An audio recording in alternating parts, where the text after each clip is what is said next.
এরপরে পুস্তকের বক্তব্য উপজেলা মুক্তিযোদ্ধা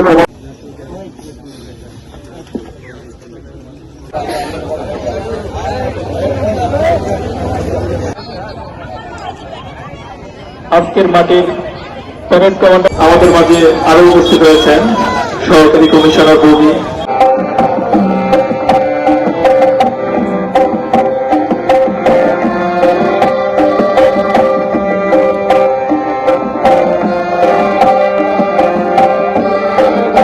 বাংলাদেশের ইতিহাসে সর্বশ্রেষ্ঠ গৌরব ও অহংকারের দিন 1971 সালের এই দিনে মহান মুক্তিযুদ্ধের মাধ্যমে অর্জিত বিজয়ের মধ্য দিয়ে পৃথিবীর মানচিত্রে স্বাধীন ও সার্বভৌম রাষ্ট্র হিসেবে বাংলাদেশের অভ্যুদয় ঘটে। এই বিজয় বাঙালি জাতির দীর্ঘ সংগ্রাম, ত্যাগ ও আত্মনিবেদনের চূড়ান্ত ফল।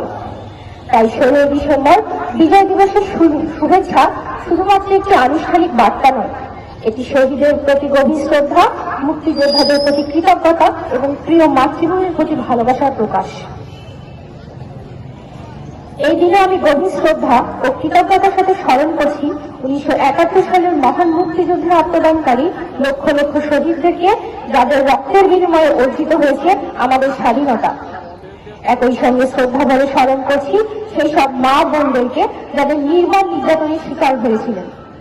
তাদের আত্মত্যাগ আমাদের জাতীয় জীবনের ভিত্তি ও চিরন্তন প্রেরণার উৎস। 1971 সালের মহান মুক্তিযুদ্ধ ছিল নিছক একটি সামরিক সংঘাত নয়, এটি ছিল অন্যায়, শোষণ, বৈষম্য ও নিপীড়নের বিরুদ্ধে এদেশের সাধারণ মানুষের এক ঐতিহাসিক গণপ্রতিরোধ।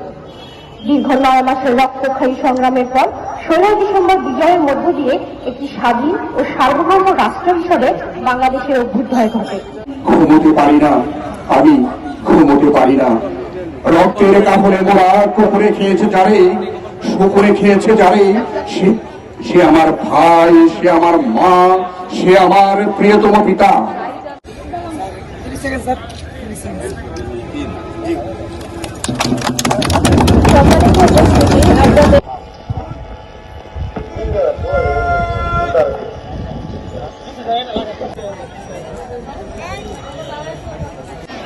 আপনারা সবাই মিলে পার্টির পরিবেশ বজায় রাখুন।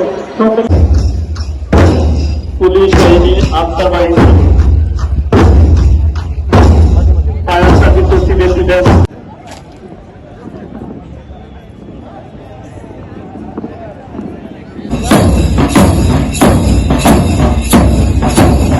দেখতে পাচ্ছি